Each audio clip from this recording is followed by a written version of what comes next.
Hello बच्चों, let's read the question. The question says in which stage of cell division number of chromosomes best counted. 1 prophase, 2 metaphase, 3 telophase, 4 interphase. तो question में हमसे पूछा है कि cell division के कौन से स्टेज में हम क्रोमोसोम्स को सबसे अच्छे तरीके से काउंट कर सकते हैं.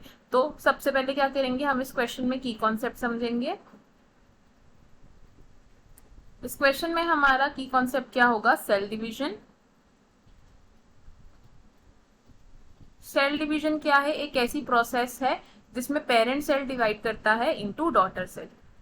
पेरेंट सेल क्या करेगा, डिवाइड करेगा into daughter cell. Daughter cell. अब अगर हमें सेल डिवीजन के दौरान क्रोमोसोम्स को ऑब्जर्व करना है या क्रोमोसोम्स को काउंट करना है, हम कौन से स्टेज को देखेंगे, हम देखेंगे मेटाफेज को.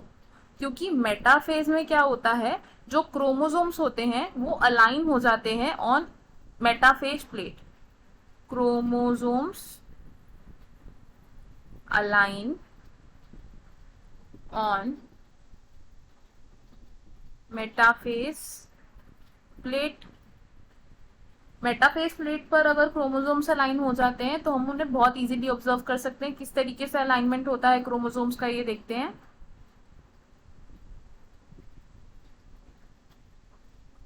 सपोजिंगली ये क्या है, हमारा न्यूक्लियस है. न्यूक्लियस में क्रोमोसोम्स कैसे अलाइन होते हैं, कुछ इस तरीके से ऑन द इक्वेटोरियल प्लेट, या हम क्या कहते हैं उसे, metaphase plate.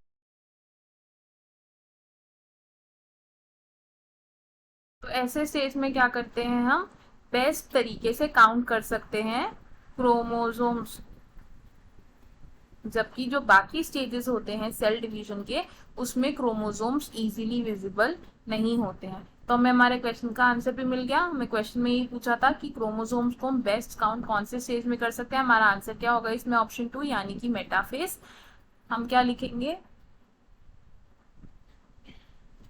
Option 2 is correct. देखते हैं बाकी ऑप्शन क्यों इनकरेक्ट है. ऑप्शन 1 से प्रोफेज. तो प्रोफेज में क्रोमोसोम्स की कंडेंसेशन हो जाती है, तो हम क्रोमोसोम्स को इतनी इजीली काउंट नहीं कर सकते. तो ये ऑप्शन हमारा रॉन्ग हो जाएगा. ऑप्शन 3 से टीलोफेज. टीलोफेज में क्रोमोसोम्स अपनी इंडिविजुअलिटी को ही लूज कर देते हैं, तो हम बिल्कुल भी ऑब्जर्व नहीं कर पाते इंडिविजुअल क्रोमोसोम्स को, तो इसलिए ऑप्शन भी रॉन्ग हो जाएगा. ऑप्शन 4 से इंटरफेस. तो इंटरफेस में क्रोमोसोम्स ही प्रेजेंट नहीं होते अभी, क्योंकि वो किस फॉर्म में होते हैं, क्रोमैटिन फॉर्म में होते हैं, तो हम उन्हें बिल्कुल भी डिस्टिंग्विश नहीं कर सकते हैं या काउंट नहीं कर सकते, तो इसलिए ये ऑप्शन भी रॉन्ग हो जाएगा. तो हमारा करेक्ट और फाइनल आंसर क्या है, ऑप्शन 2 यानी कि metaphase. I hope you understood it well. All the best. Thank you.